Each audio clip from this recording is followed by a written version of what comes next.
I remember the first time someone told me that my depression or anxiety might not be a broken brain chemistry, that it might be a very unfinished story, one that my body and mind had been trying to tell me for years, and also one that I had spent years trying to silence. And now there is some data to back this up. And this is not from a small study. We are talking 11,912 people across 50 countries. Human beings who carried real clinical diagnoses of depression and anxiety. And people who have tried medication, done therapy, walked the treadmill, and then stepped off it and drank an ancient Amazonian plant medicine called ayahuasca. And what happened to them is what we're here to talk about today. Because this research isn't just pointing toward a new treatment for anxiety and depression. It is pointing towards a completely new understanding of what healing actually is, of why we suffer, and actually what it takes to be free. So let's dive in. Ayahuasca, curandera, es el espíritu de abuela, es mi alma, es mi guía, camino con luz, pasaría.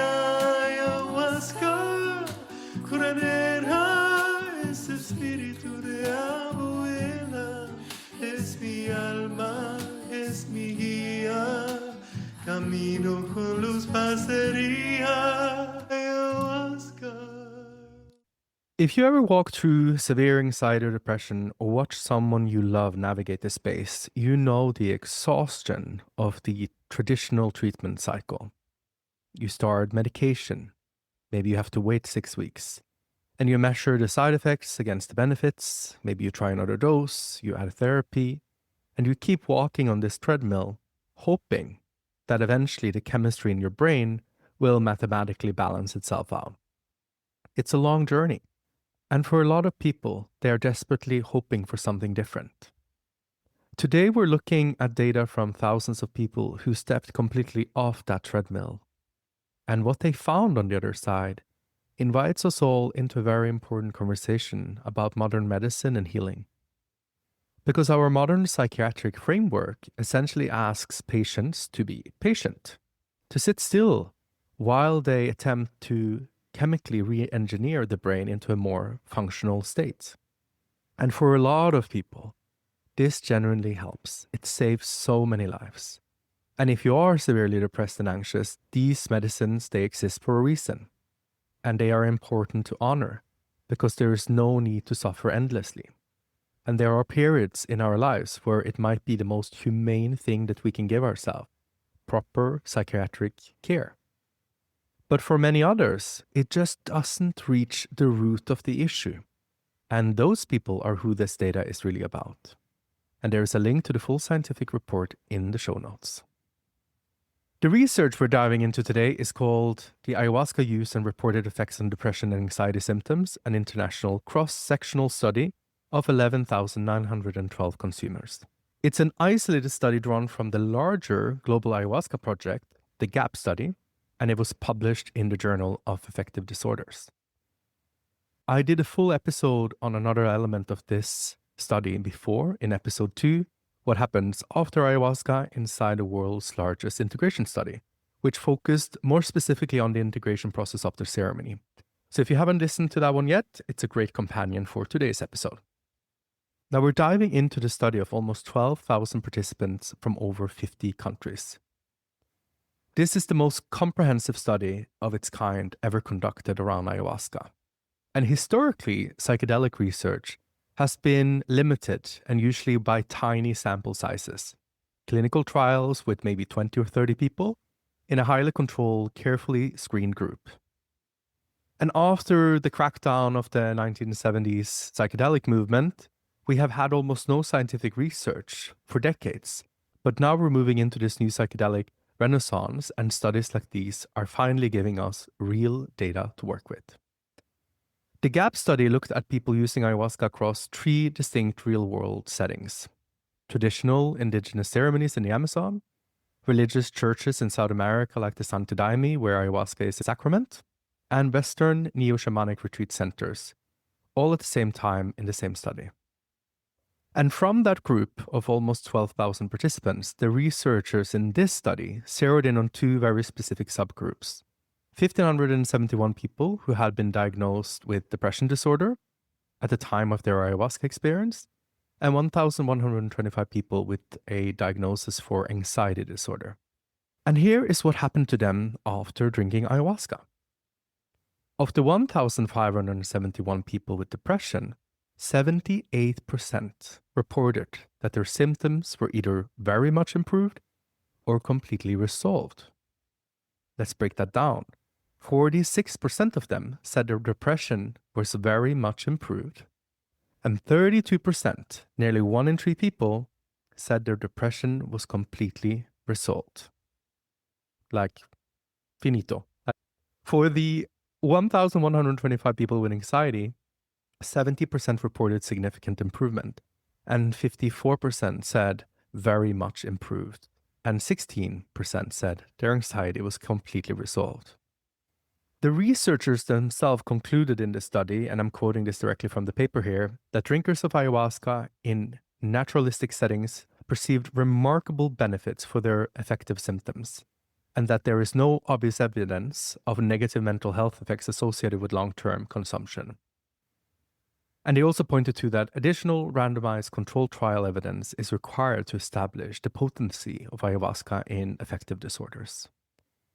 So this really shows remarkable benefits from a peer-reviewed journal. I remember growing up next to a mental hospital because my mom and my dad, they used to work there.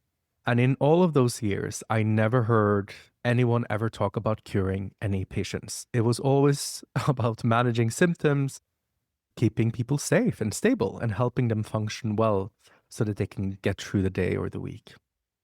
And this might be what standard psychiatric care offers. Doctors will talk about remission, about symptom management, about helping people reach a functional baseline, which is important to keep them safe and to keep the community around them safe. But a complete resolution, meaning suffering just ended, I think is considered almost impossible to claim. So when we look at numbers like this in self-reported data, which this study is based on, our first instinct is to have some discernment. And that's also what the researcher in this study did. So before any of us books a flight to Peru, Colombia, and travels to the closest ayahuasca retreat, let's hold these numbers up with excitement and also discernment. Because this study is not a prescription, it's not a guarantee. And anxiety and depression are not just chemical. They are cultural, societal, ancestral, behavioral, relational, structural, and we will get back to all of that throughout the episode. And before we dive deeper into this data, I also want to give you a way to hold everything that we're about to dive into, a way to feel it and not just to understand it. Imagine your mental, emotional, and spiritual life as a house. You were born into this house, and the foundation of this house stands on ancestral structures, genetic, behavioral, cultural. Much of this foundation you will never even see because it's buried into the ground beneath you. So you didn't choose it, you inherited it, and you've been living in this house your whole life. And for many people, this house works like a charm. But for some of us, there is just something that feels off in this house, like a shitty smell that is coming from somewhere. But you can't locate it. You can't really name it. It's just there. Almost like a low hum of anxiety sitting somewhere in the chest or in the stomach or in the back of your throat. This persistent unease that follows you from room to room, regardless of what you do to address it. So what do? Well, you clean the house. You get some new furniture. You do some yoga. You drink the green smoothies. Maybe you go to therapy. You read all the books. And sometimes it helps. Sometimes it helps to get out of the house, to distract yourself, because then you don't sense the smell as much. And sometimes the house generally looks better, functions better, but the smell is still there. Because the problem with anxiety is that that smell is usually coming from the pipes in the basement. And the basement door for many of us has been closed for a very long time. And for me, this is how anxiety sometimes works. It's not a malfunction. It's a signal. It's the body's way of telling you that something undigested is stored somewhere beneath the surface, like a clogged pipes where old shit is stored. an emotion that was never fully processed, an experience that arrived but was never allowed to complete its journey. And instead it got pushed down into the walls, into the subconscious, into the nervous system, because at that time, fully feeling it wasn't safe or wasn't possible or wasn't simply allowed. So it sits there in the basement, quietly generating the smell. And since we can't really locate where it's coming from, we get obsessive about changing the furniture, changing ourselves, adding new things to the house, buying a new perfume, hoping something on the surface will finally make the smell go away. And then, when life really gets overwhelming, suddenly the basement floods. And all of that old, unprocessed material rises up through the basement and floods your home all at once. The anxiety spills into the chest, the panic in the body, the dread in the stomach, and suddenly it's everywhere and you don't know why. And then we freak out. Because now, every time we feel a scary emotion, it's like we're standing there in front of the toilet trying to flush it, terrified it will trigger another flood. Terrified our pipes won't be able to take the shit we're releasing.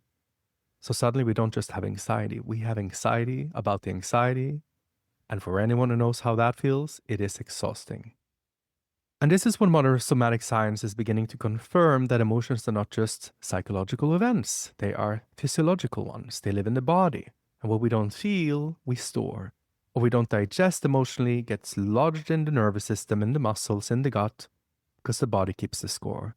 And the basement accumulates what the conscious mind refuses to process.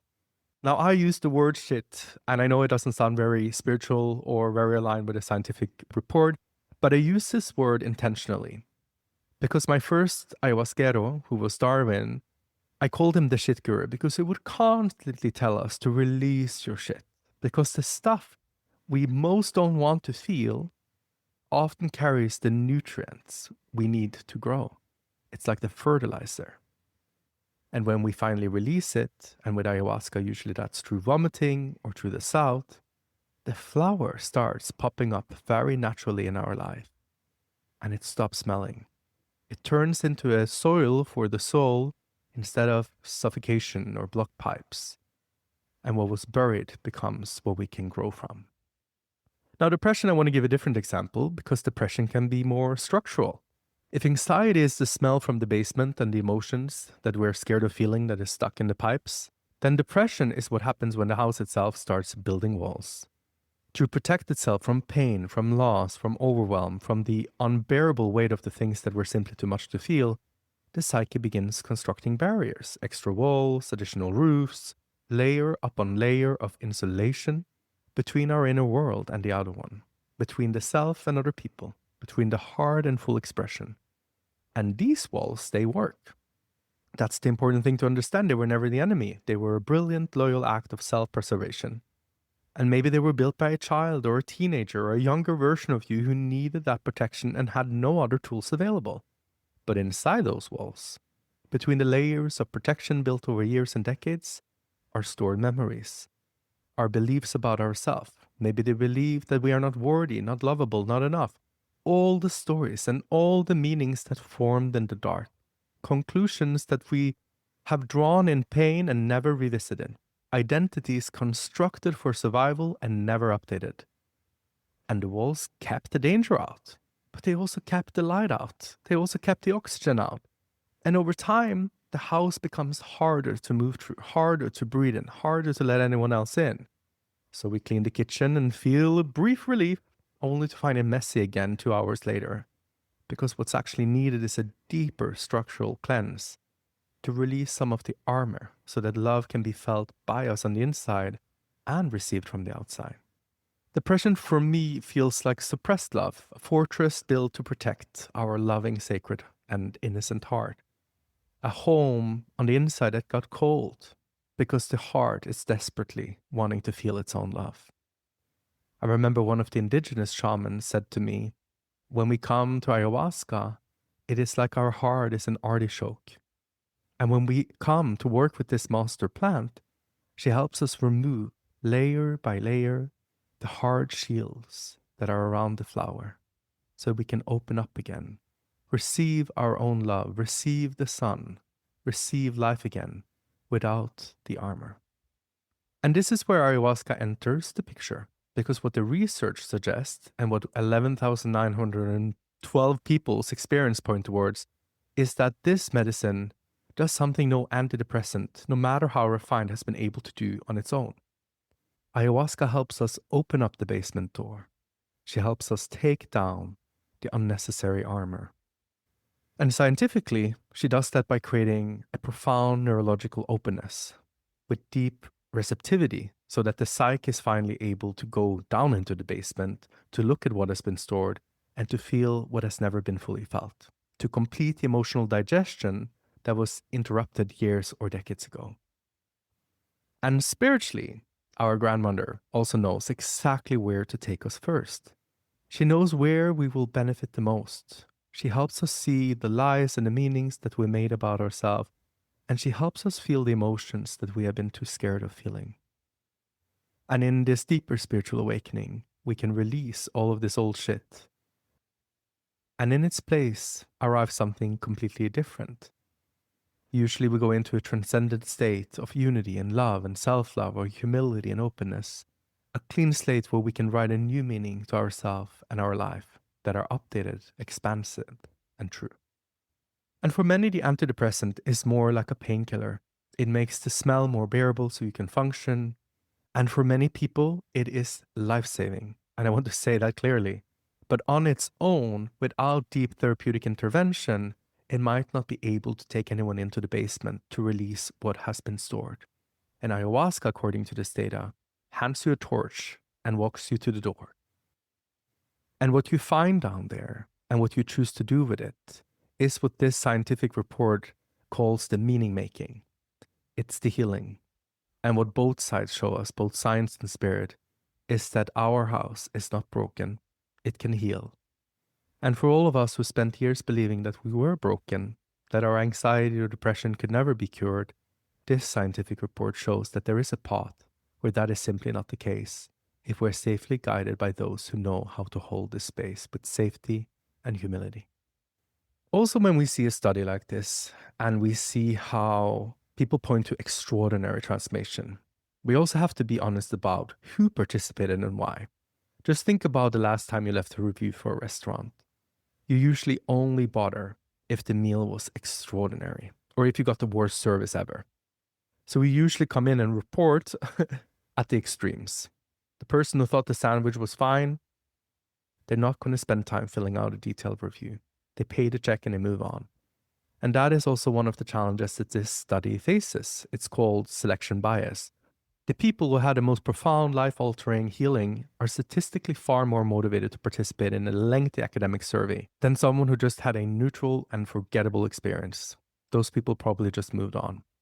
And on top of that, human memory can be unreliable. We can view past experiences through rose-colored glasses, especially if the experience was an expensive, highly anticipated, or emotionally charged. If you spend thousands of dollars flying to a retreat in Costa Rica, part of you wants to believe that it worked. Still, the researchers knew that this criticism was coming, and they prepared for it. So rather than relying only on people's memories, the researchers in this study, they used a tool called Kessler 10, the K10, at the exact moment participants were filling out the survey. And the K10 is just a short questionnaire asking very specific questions about how you've been feeling over the last 4 weeks. Things like, how often did you feel so depressed that nothing could cheer you up? How often did you feel nervous or on edge? It generates a hard numerical score, placing you into one of 4 categories. Likely to be well, or having a mild mental disorder, or moderate, or severe mental disorder in that present moment. And out of the people who said their depression was completely resolved by ayahuasca in the past, 94.5% scored as likely to be well on the K10 at the time of the survey. And for the anxiety group who said it was completely resolved, 95.3% scored also as likely to be. And this is important because when these people had last consumed ayahuasca, it was not a few days or weeks before. It was months or several years prior. So any pharmacological afterglow or the bliss that we feel after ceremony, after dancing and singing together and feeling unity, that had long since left their bodies. What remained was their actual present-day mental health, and it was excellent. Their historical memory of being healed matched their current measurable reality. And we have to keep the selection bias on the table still because it's real and it matters.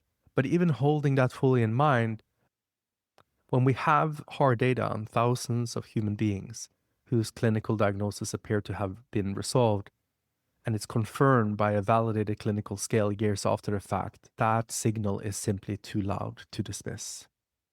But it's also worth pausing to understand who were actually the people participating in the study. Because this was not a random cross-selection of humanity, because the global ayahuasca family that we are all a part of is small. Researchers at ICERS estimate that around 4 million people worldwide have worked with ayahuasca. So the people who ended up in this study were among that group, and the average participant was 40 years old. 61% were in a professional or in a manager role. Many highly educated, 87% had at least some post-high school education, and over a third had a postgraduate degree. And more than half, 53.5%, were married or living with a partner. 27% were single, and about 9% partner but not yet living together. And 9% were divorced or separated. And geographically, 49% were from Brazil, where they have more cultural context with ayahuasca, 25% from Europe, 16% from North America, with the rest spread across Latin America, Australia, New Zealand, and a small percentage from Asia and the Middle East. So the people that were most represented in the study was educated, they were employed, half of them were partnered.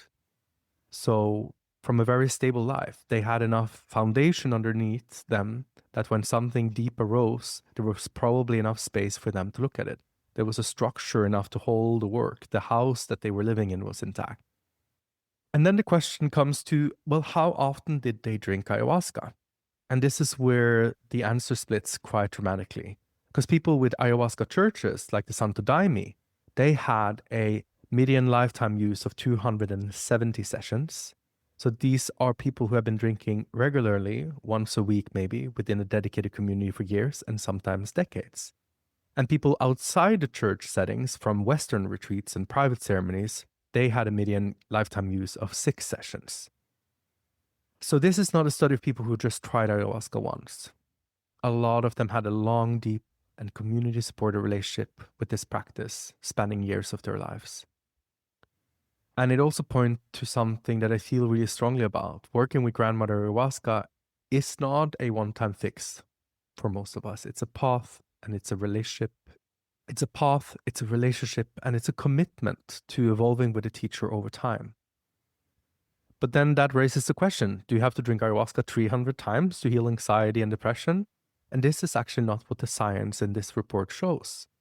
What predicted healing was not the number of sessions. It was the depth of the mystical experience, the number of personal insights that arose, the new meanings that people found about themselves and their lives.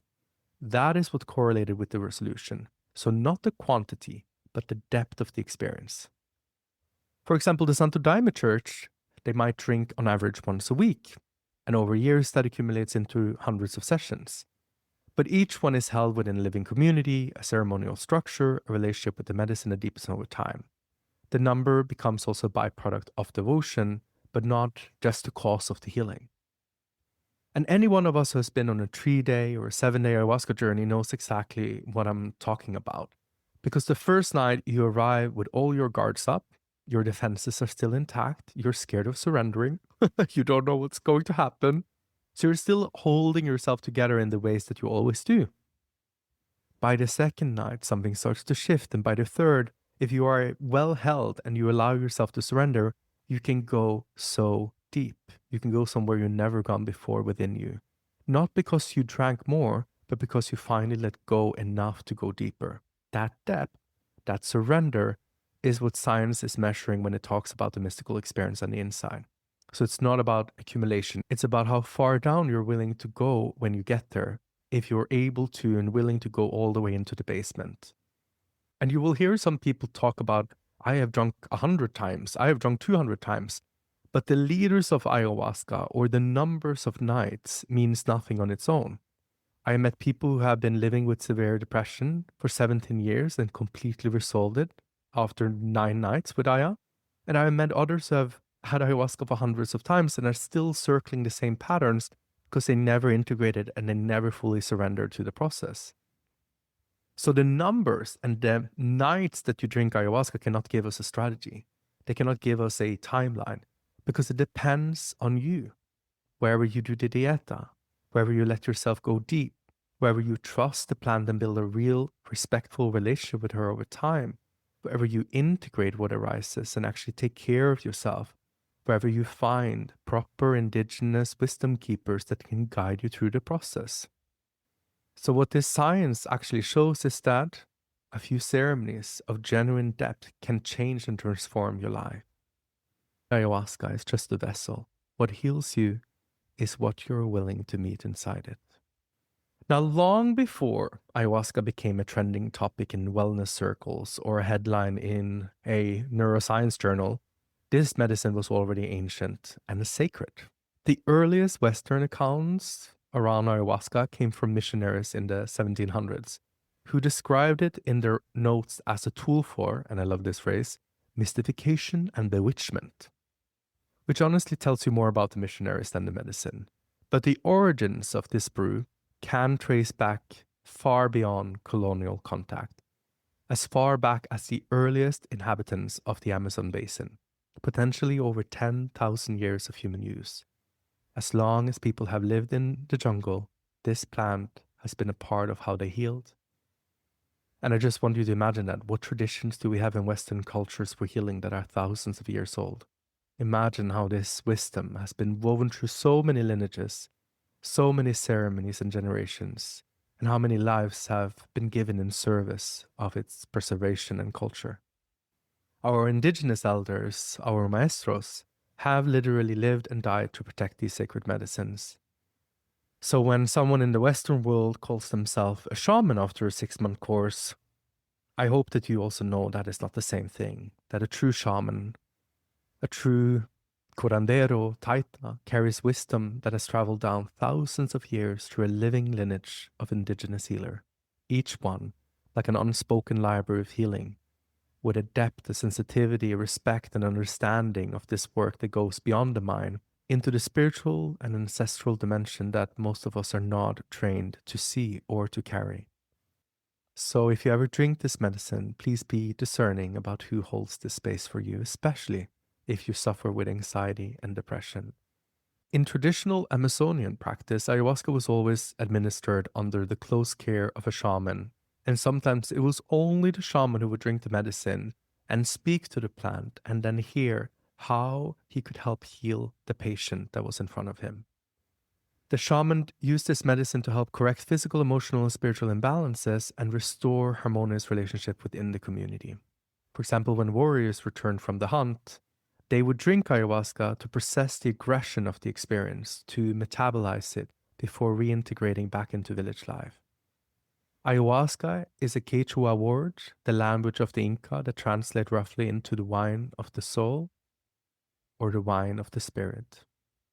She is also not made from a single plant. It's a brew, a tea, made from 2 distinct plants working together. And understanding what each one is tells you something remarkable about why this combination exists at all. The first is the kapi wine, sometimes called yahe, or just the kapi, a giant woody liana vine native to the Amazon and the Orinoco river basins, an evergreen climate that can grow up to 30 meters long. And there's a beautiful piece of Amazon folklore that suggests that shamans first discovered the effects of this vine by observing jaguars who would gnaw on the bark and then move through an unmistakably altered state. The jungle version of a catnip, just for very big cats. Another story tells how the spirits themselves would appear to the village shamans and show them how to prepare the medicine to help their people heal from disease. Wherever we take this literally or not, both stories point to the same truth, that this knowledge comes from millennia of attentive and a reverent relationship with the natural world. The second plant is chacruna, a flowering woody shrub from the coffee family that can grow up to 5 meters tall. And the preparation itself is always an act of ritual care. A shaman begins by washing pieces of the kapi bark, pounding them with a wooden mullet, and layering them with washed chacruna leaves in a large pot. and then the pot is filled with water and boiled for at least 8 hours, slowly concentrating into a thick, dark brew. And in many indigenous traditions, the community or the shaman or the elders will sing Icaros to the medicine as it cooks, sacred Icaros songs that carry generational imprints of healing, installing intentions into the brew itself before a single drop is consumed. And when these two plants are boiled together, something remarkable happens. Tiny doses of DMT is released into the brew, and the copy wine contains compounds that temporarily block the enzyme in your gut that would normally destroy the DMT the moment it enters your body. Think of it as a plant running interference for the other, neutralizing your body's defenses just long enough for something extraordinary to slip through. So when you drink the brew, the DMT from the chacruna leaves, which would otherwise be completely broken down before it ever reached your bloodstream, is now protected. It moves past the gut, enters your blood, crosses into the brain, and binds to your serotonin receptors. So without the vine, the DMT is just destroyed, and without the leaves, the vine has nothing to protect. And together they form the sacred medicine of ayahuasca. And DMT is very interesting because we don't know too much about it. Some people call it the spirit molecule, others call it the God molecule. And once you understand what it actually is and where it comes from, those names starts to feel less mystical and more like an honest description. Because our body naturally makes DMT, and not in a tiny, insignificant trace amounts. DMT has been found in human blood, urine, and the fluid surrounding your brain and spinal cord, and in lung tissue. So it's not a foreign substance your body needs to be introduced to. It is something that is already in your own biology and something you produce already. Now, that raises a question also. If your body already makes this compound, why can't you just access it directly? Why do you need two plants boiled together for 8 hours in the Amazon? Well, it's because your body destroys it just as fast as it makes it. The same enzyme, monoamine oxidase, neutralizes the DMT in the gut so effectively that under normal circumstances, it never gets a chance to reach your brain. So your body produces it and then eliminates it almost simultaneously. But the door exists. It's just locked from the inside. So where does the DMT actually come from with the body? That's a question that is still being pretty actively debated in science. But the most compelling theory comes from Dr. Rick Strassman, a psychiatrist and researcher at the University of New Mexico, who conducted the first government-approved clinical research on psychedelics in the United States after decades of prohibition. And he wrote about this in his book called DMT, the Spirit Molecule. And his work is what brought this whole conversation into the mainstream scientific awareness, but also in our spiritual community.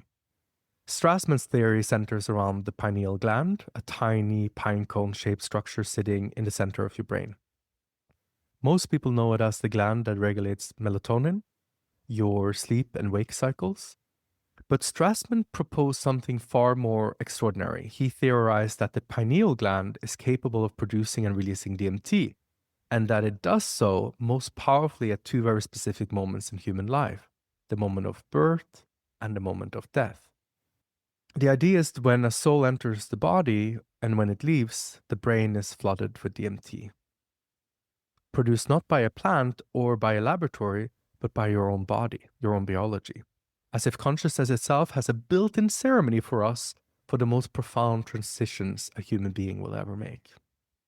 Now, none of this has been directly proven, and we cannot measure DMT levels in a dying brain or in a newborn in real time because the technology doesn't exist yet. So Strassman's theory remains a theory, but it's compelling.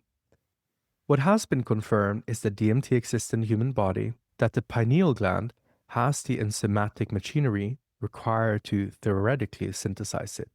And the experience reported under DMT, wherever through ayahuasca and ceremony or in clinical settings, there is a striking consistent resemblance to what people would describe maybe in a near-death experience or in a very vivid emotional landscape of a deep dream state.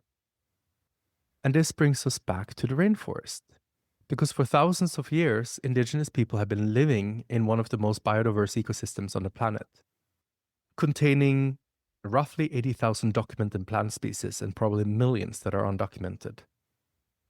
And somehow they identified these exact two plant combinations to make ayahuasca. They understood that one plant would protect the other, that together they could unlock a compound that the human body already produced but couldn't normally access. And that this unlocking, this medicine could heal the mind, process trauma, and open a door to something that felt to everyone who ever walked through it like the deepest truth that they have ever encountered. And how they did that without laboratories, without a chemistry degree, nobody, I think, can give us a clean answers to that. But it speaks to the depth of respect we owe to these wisdom carriers and people who understood something about consciousness and healing that modern science is only now starting to measure. And it's also important to say that when we talk about DMT and the chemistry, it is just a small part of a larger picture. Anyone who has ever worked with ayahuasca knows that one shaman will make one brew and it can taste and feel and be experienced completely different than another indigenous tribe. As if in ayahuasca and her multifaceted universe, there are different intensities, different qualities, different energies on different nights. I remember in one ceremony, I called ayahuasca abuela, and a masculine voice responded to me, no, abuelo. And I understood this specific medicine was masculine version of ayahuasca. And there is such a difference in regards to how she is prepared, how she is respected. Some medicines are more feminine, some more masculine, some are more attuned to our shadow side. Some medicines are used more towards cleansing and vomiting, other towards deeper healing. And again, it really speaks to the importance of knowing where it's made and the experience of the shaman and the community that created it. So for us on this path, ayahuasca is not a molecule. She's not DMT. She's a sentient being with her own intelligence and her own will. And this is why DMT is a chemical. People can even smoke DMT and go straight to the light, straight to a non-ego unified reality, bypassing everything, bypassing their shadow, bypassing their house, bypassing their subconscious basement. Just go straight to the galaxy.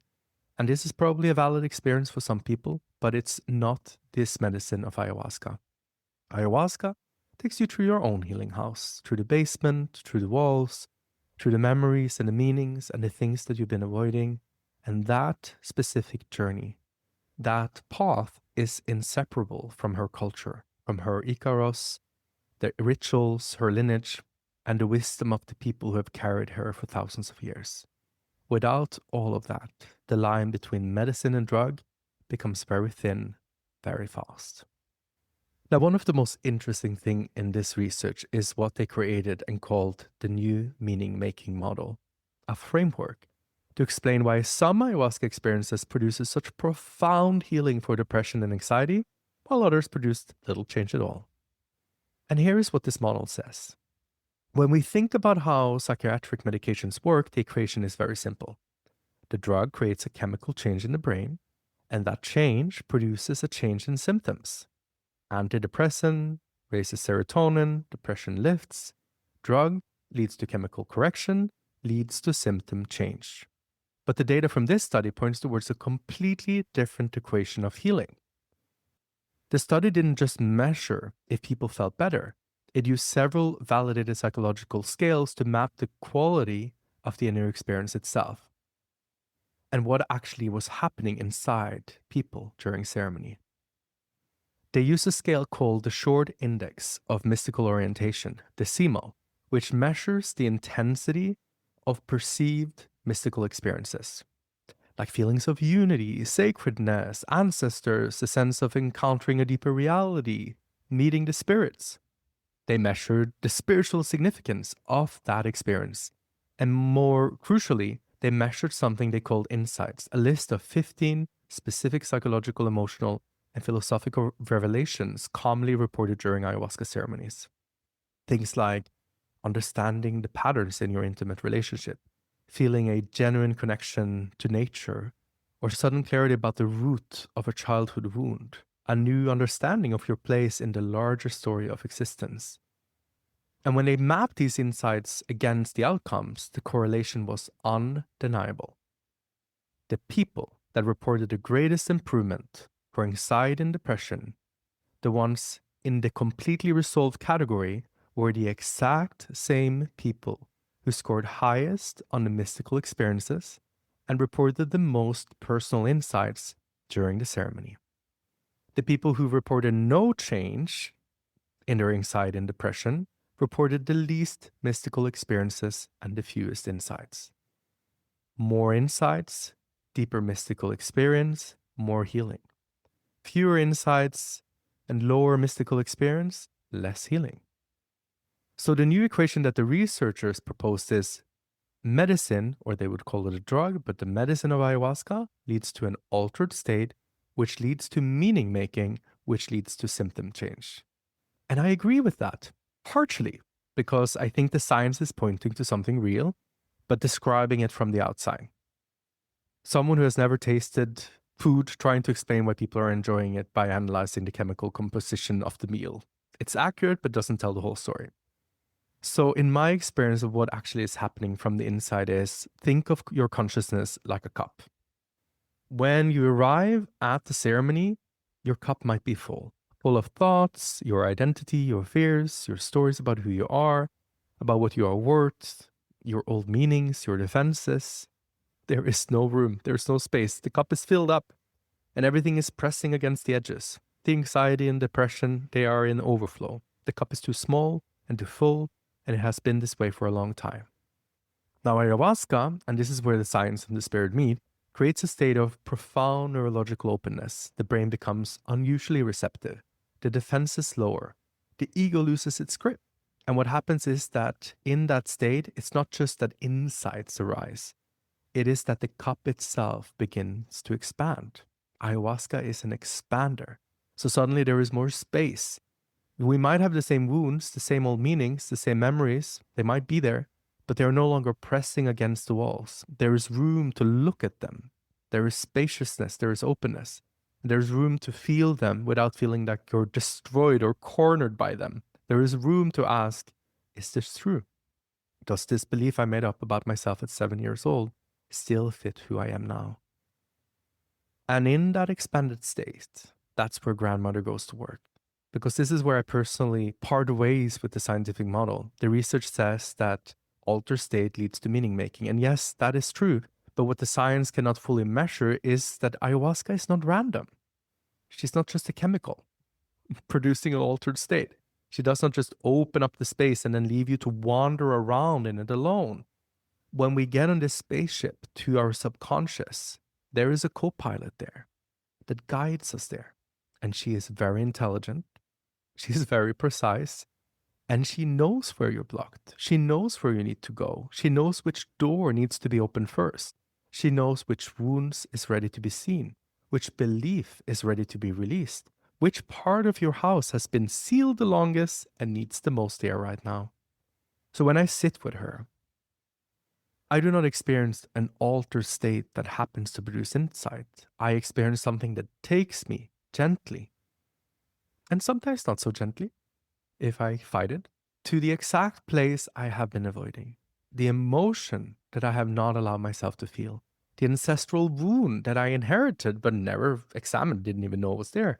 The belief that formed in the dark that quietly ran my life from the inside the walls of the house that I'm living in.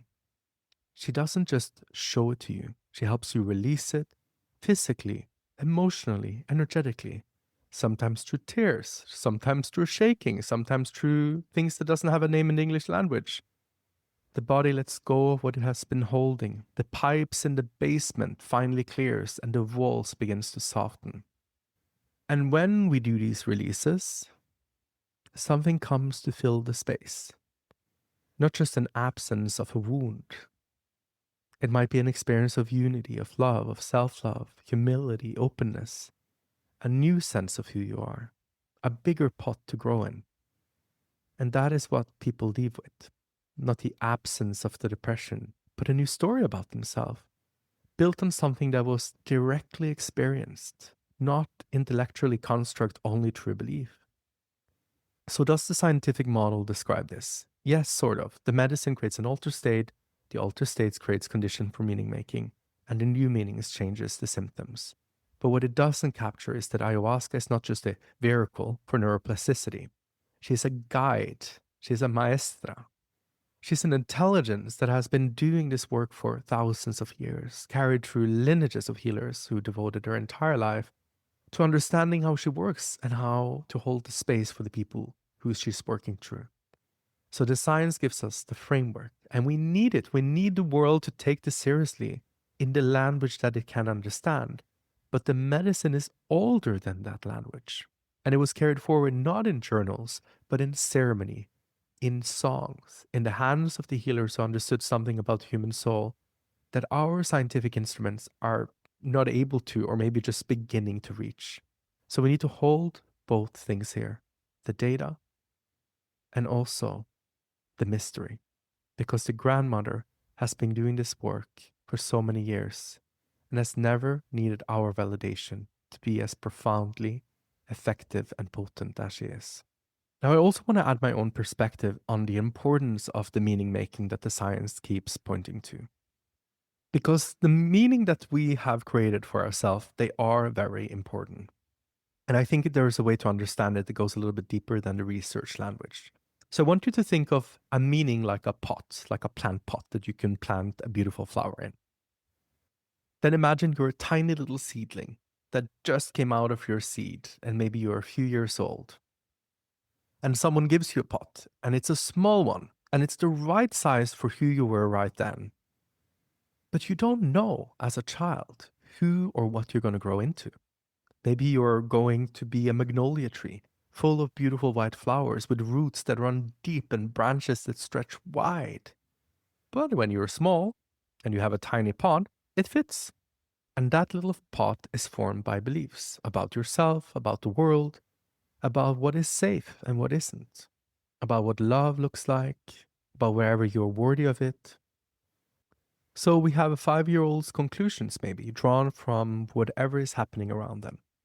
I, for example, believed as a child that I was unlovable, I was ugly, unworthy, and those beliefs became the walls of my pot. And for a while, that pot would make me feel safe and it would make complete sense. It reflected my reality. It gave me an identity, a character, persona, and it told me where I end and where the world begins. It protected me. It also lets us explore who we are within a container that we can recognize, that feels defined.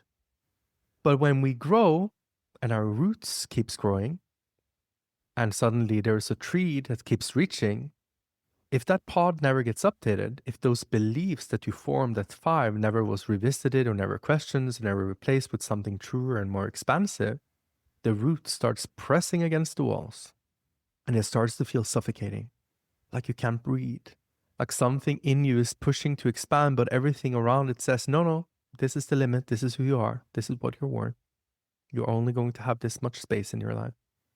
And that suffocation, that is often what anxiety and depression can feel like from the inside. Not a broken tree, not a broken house, just a tree that has outgrown its pot and doesn't know it yet. And this is why the meaning making is so central to what ayahuasca does, because she doesn't just help you feel the old emotion that was never processed.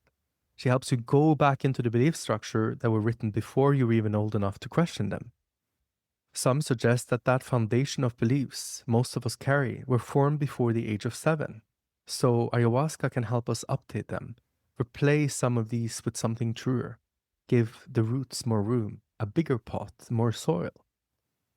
And when I finally released the belief that I was unlovable, it was like my tree of life could breathe again. The roots could spread. The flowers had somewhere to go. And this is why I want to say it's so important in very deep ceremonies to solve this pot that we've been living in entirely, so that we can feel this pure essence, unity, wildness, freedom beyond any identity or story. And that experience is extraordinary and profound, and probably one of the most beautiful things we can feel as human beings.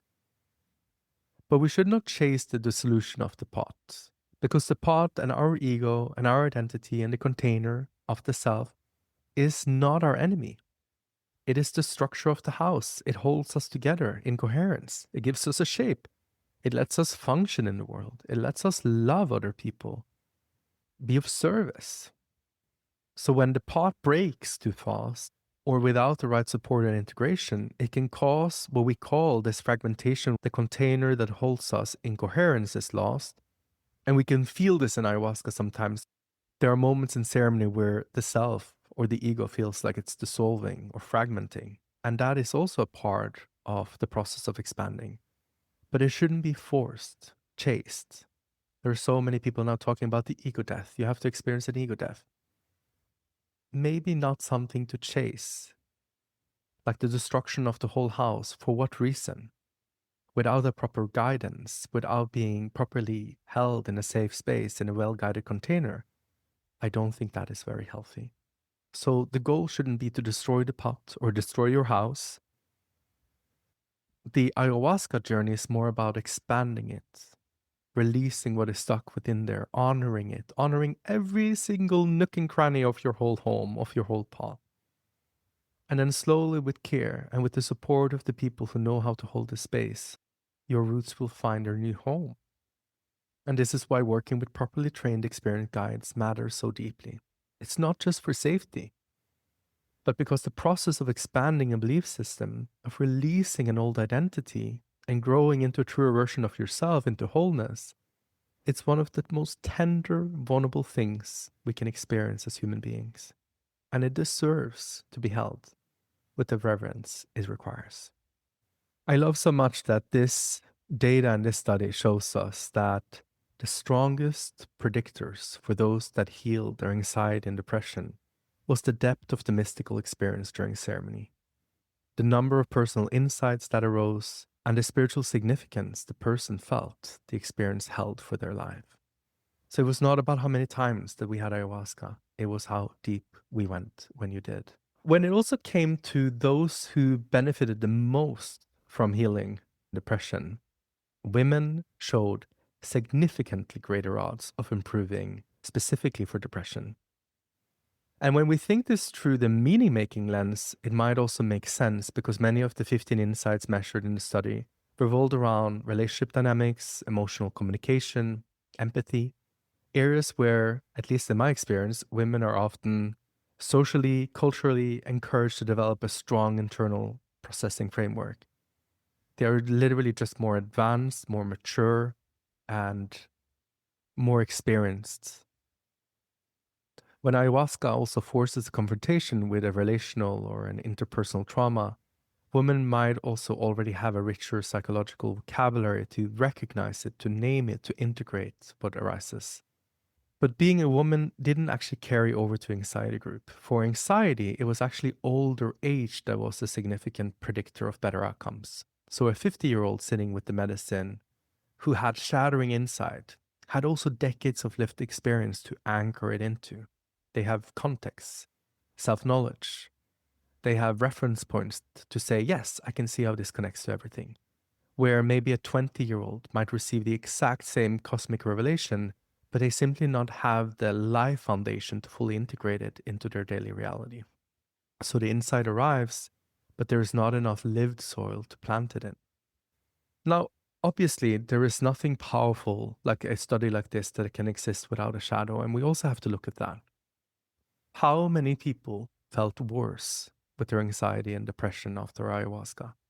Well, 2.7%, so less than 3% of those with depression reported feeling worse. For anxiety, that number was higher, 4.4%. So it might be a small percentage on paper. But if you are like me and you're one of those people, the impact is not just statistical, it's your life, it's your spirit, and it can be devastating. So what predicted a bad outcome? The data points directly to one primary factor: acute overwhelming fear during the session of ayahuasca. Maybe they experienced deep panic. They didn't trust the group that they were in. Maybe they experienced immense panic, terror, or an absolute conviction that they were dying. And this also fits perfectly into the meaning-making model that the scientist was looking at. The entire healing mechanism depends on a person being able to take that altered state, however, how intense, and translate it into meaning, to be able to digest it and then find the insight, find the spiritual mineral that is hiding within it. But if a person is suffering immensely or in an absolute panic when the amygdala, the fear center for the brain, is fully hijacks the system and throws them into pure fight or flight, that translation becomes impossible because they're not reflecting, they're trying to survive. They're not receiving insights, they're desperately trying to just get through the next 10 seconds. So when the experience ends, they might not be left with any breakthrough. They're left with a raw, unprocessed, terrifying memory of what felt like a psychological near-death experience. We who do this work with those that are properly trained, we prepare ourselves in a way so that we are not entering those processes. Or for example, one of our indigenous shamans once said that he will pull us out of the process if he sees that we're suffering too much, because it's not necessary to suffer too much for healing. And I love that it's not always about suffering the most that leads us to the other side. And also for those that are a part of a community like this, especially in a traditional indigenous setting, there are people there to hold you afterwards, the community, the elder. They can help you integrate. There's a container for what came up. But in the modern Western retreat model, people might fly to Costa Rica, have a shattering experience on Friday night, fly home Sunday, and then they're back on their desk Monday morning with no support. The medicine opened the psyche. It might have helped dissolve the ego and its defenses, but there is nothing to catch what came out. There's no community, framework, integration, or professional guidance to help turn what happened into something meaningful. So this is where the baseline of the anxiety might even get worse. And that is also what happens when something profound that is open has nowhere to land. And this is why, and I can never stress this enough, why preparation and integration, they are never an optional extra, especially us from the Western world that are a little bit like headless chickens when it comes to healing. These are the foundation or the medicine to do its work. Now, when the researchers were trying to understand who was likely to get worse from anxiety, depression, who would suffer these very dramatic experiences, and also who was most likely to experience complete resolution with anxiety, depression, they needed a way to measure how severe someone's mental illness was before they ever took ayahuasca. And since this was a retrospective survey, they couldn't go back and test people before their experience. So they used the total number of lifetime mental health diagnoses as a proxy for severity. And that logic is very straightforward. If you carried 5 distinct diagnoses across your lifetime, maybe anxiety, PTSD, major depressive disorder, maybe a substance use disorder, your overall psychological burden was more and heavier than someone who only had one, for example. And this is what they found, that the people whose depression was worsened after ayahuasca, and we're speaking under 3%, had the highest average number of lifetime mental health diagnoses. And the people who depression completely resolved had the lowest. And this brings us back to our house. If our foundation is somehow stable, walls are standing, we have an income and a job, then a renovating force or an intense cleaning, it might bring things up and leave something better behind. But if the structure, if we're feeling that the house is on fire, if we have years of compounding diagnosis and layered trauma, and that foundation has been stressed repeatedly from multiple directions, then the force of this experience might not renovate the house, it might bring it down. Because our mind and our body, it needs some type of neurological safety and structural stability to endure this work. And in my experience, ayahuasca knows this so well. She will very often ask you to clean your house before you go out and play, or before she takes you deeper. For me, she was so brilliant because she waited many years before she took me into some of the darkest rooms in my basement, probably knowing in her multi-dimensional brilliance that if she took me into one of those rooms the first years, I would never have come back and I would have screamed, "This is not medicine, this is something dangerous." So a way that we can create stability and safety for ourselves, if we are in this category, is to find stability, joy, and move slowly with the medicine and the process. Build the structure of our walls so that you are ready to go deeper. And I also want to be honest here, because I definitely represent the 3% who got worse with depression and the 4% that got worse with anxiety. But I knew it was a part of the process. And then I knew that I had to slow down and do deeper integration and then come back to ayahuasca. For example, I had severe panic attacks, and it took me 10 years to dissolve them completely. And I don't think I would be able to be diagnosed with post-traumatic stress disorder anymore or depression and anxiety, but I still have a tiny bit of anxiety that I'm working through. And this path for me has been slow, non-linear, and sometimes it has gotten much harder before it got easier. And what makes me smile after walking this path myself and seeing over 1,000 people that I've shared retreat space with getting so much better and happier and healthier and finding their gifts and finding their calling is that for a lot of us who had severe trauma, many of us have thought the only thing we can do is just to put the whole house on fire because nothing works. But what we can see here is that there is a medicine that works. And for some of us, it will require more discipline and a deeper relationship with the plant and integration and the shaman for this to work, so that the house renovation is done with ease and grace and becomes a stable foundation for abundance and joy and life itself to move through. But this scientific study shows us that it's possible. It just makes my heart smile of gratitude that this medicine exists and that she has been with us for such a long time. So, where does this all go from here? The Global Ayahuasca Project has a lot of data, and there are multiple studies, sub-studies coming out of this data. But we still need randomized controlled trials, we need clinical settings, we need proper preparation throughout screening, integration frameworks built to minimize panic, and also maximizing the meaning-making potential of these altered state. And I support that. But I also read something recently from one of the researchers that really got to me. And the statement was something like ayahuasca as a chemical without the culture is not a medicine. Because what is already happening and will only accelerate as this research grows is that pharmaceutical companies will begin to isolate the active compounds, synthesizing the benefits in a lab saying, we extracted ayahuasca and her healing properties.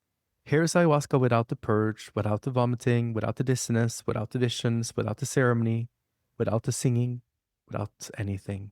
And it's more controllable and it's more profitable. And for me, that is the deepest disrespect to the cultures that has carried this medicine to us. Ayahuasca is not a chemical in a powder form. She is not a lab rat. She is our grandmother, and she is a sentient being that has been in relationship with human consciousness for thousands of years. She has been held with living lineages of indigenous wisdom keepers who have given their lives to this works. So if we strip her down to a molecule and hand her out in a clinical setting without that culture, without the ceremony, without the icaros, without the relationship, it's like to take a fruit and throw away the tree. So wherever you are, if you can in any shape or form, protect indigenous cultures. Push for their wisdom to be honored and respected as this medicine grows in visibility. They should not be observers of this research. They should be leading it. And the goal should never be to hand out synthesized spirituality like a prescription for meaning making. The goal should be a better and safer container for ceremonies, so that when the door opens, that person can walk into insight rather than panic. And if you experience ayahuasca, you will learn very quickly that this is not just a chemical. It's a loving grandmother showing us the way home as she has done for thousands of years. And even though the medicine can open the door, you still have to walk through it, to integrate it, and to do the work. She is not going to clean the house for you, my friend, that is your job. But she will help you see what's there, help you release it, and guide you towards a foundation in your home that is whole and joyful and peaceful. That's grandmother's gift to us, and just imagine that she has been offering this loving service to us for so long. So thank you to Grandmother Ayahuasca, to the researchers in this study, to ICERs, and to all the indigenous tribes that has carried this wisdom forward. Thank you, thank you, thank you. A link to the study can be found in the show notes. Thank you so much for listening, and take care. Ayahuasca, curandera, es espíritu de abuela, es mi alma, es mi guía. Camino con luz, pasería, ayahuasca, curanera, es espíritu de abuela, es mi alma, es mi guía. Camino con luz, pasería,